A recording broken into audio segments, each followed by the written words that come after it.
Gentlemen, we are going to talk about the Boston Celtics, and we believe they will be taking on the Dallas Mavericks. But first, we have to start with the passing of one of the all-time great basketball players, personalities, deadheads, poet, philosopher, characters, Bill Walton. And Bob, I'm going to start with you because I know Jeff has some stories, but of the three of us, I think you had the most experience of a life well lived, Bill Walton. Well, this is a personal thing for me, and I'm not claiming to be an intimate or a buddy, but we were very good. We were good friends, and I enjoyed his company immensely, and he was one of the most interesting people I've ever met. Before we even get to the basketball, and there's plenty to talk about there. But he was a man who lived life to its fullest and embraced every day and lived life to its fullest and lived it on his terms. And it was a very complicated life in terms of he went through a lot of pain. I mean, physical pain. Everybody knows about his famous lower limb injuries. But there was a period of time about 20 some years ago when his back pain was so bad, his back issue was so bad that he truly considered suicide, which he talks about in a book. As Bill, he was fully forthcoming about it. He got through that period and resumed his life and really the last phase of his life. He's more known for his broadcasting, and there's a whole generation that never saw him play, of course, that know him as a broadcaster. And there was nobody quite like him. I used to kid him, Bill, how about talking about basketball tonight? I mean, but that was that was Bill Walton. He touched a lot of lives. He had so many facets. You mentioned the Grateful Dead, surely their most famous fan ever. He was with them at the Pyramids, by the way, when they were there, and claimed to have been to 1,000 dead concerts. And they who knows, but anyway. I'm deeply saddened by it, and I'm gonna miss my communications with Bill Walton. Yeah, it actually hit me hard, and I worked with him. I don't know, probably a handful of times at ESPN. Would see him all over the place at games and whatnot over the years.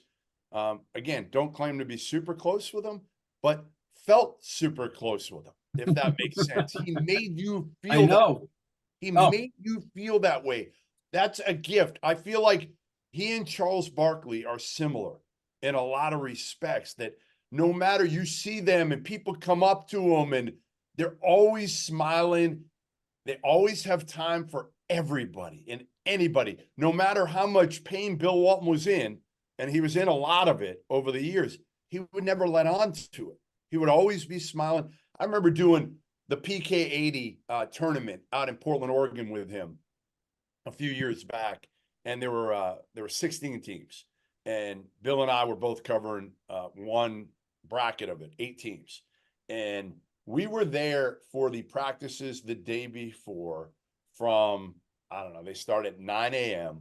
and we didn't end until 6 at night. And he sat there and I was like, there's no way Bill Walton is going to stay here, because you listen to him broadcast and you're like, he doesn't talk about the players half the time. Like, Bob, he's just going on tangents, crazy tangents. So I'm like, he's going to duck out after, like, he'll go to a practice and then he'll be gone. He literally stayed there all day for 8 practices.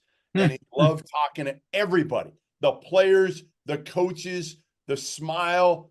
And then the funniest part is, so I'm doing sideline for these games with him. And I called Luke up the night before, and I said, hey, Luke, I'm going to have some fun with your dad here. I'm going to fact check him on some of the crazy things that he says. I'm going to see if he's making this crap up, or he's right about how many lakes are in Montana, these crazy things. So sure enough, so Luke's like, yeah, you do it. Definitely do it. So I fact checked 3 of them. And again, it was like, yeah, like how many lakes are in Montana, and like, I don't know, these crazy, mundane things. And sure enough, he was right on 3 of them. Like, I fact checked 3. He was right on all 3 of them. That was the thing about Bill Walton. So smart. So well read, well versed, like just could talk to anybody. And again, getting back to my original point, make you feel so good about yourself. You know, he'd come up to you, you know, with that big hand and shake your hand. Hey, Jeff, Bill Walton. And I'd already met him like 10 times. I'm like, I know who the hell you are. You don't need to introduce yourself. He would do that when he saw Danny Ainge. He would go up to Danny Ainge and, hey, Danny, Bill Walton. And Danny would just sit there and smile and look at him. And I don't know. He's going to be missed so much because of, again, that like enthusiasm he had for life, even with everything that he dealt with over his life that didn't really go according to plan. Including the stuttering.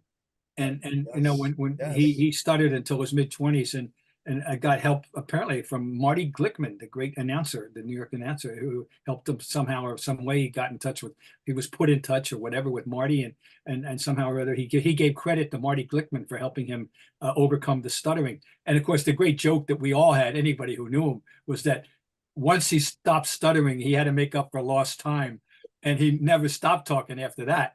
You know, he set a record that'll never be broken for the longest acceptance speech at the Hall of Fame in 1993. I'll tell you that right now.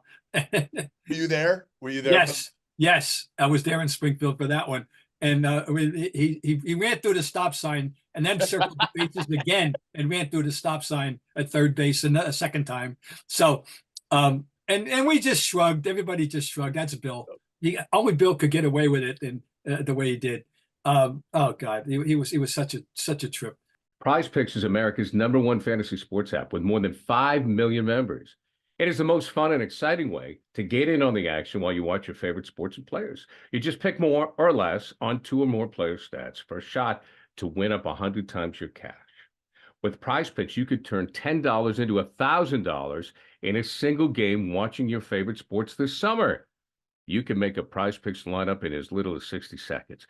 You just need to pick more or less on 2 to 6 player stat projections, and you're locked in. Now, if you're looking for promotions, PrizePicks has got you covered every week, from lowering select player stats projections on Tuesdays, which increases your chance of getting a win, to getting your entry fees back if you have a losing lineup on Fridays.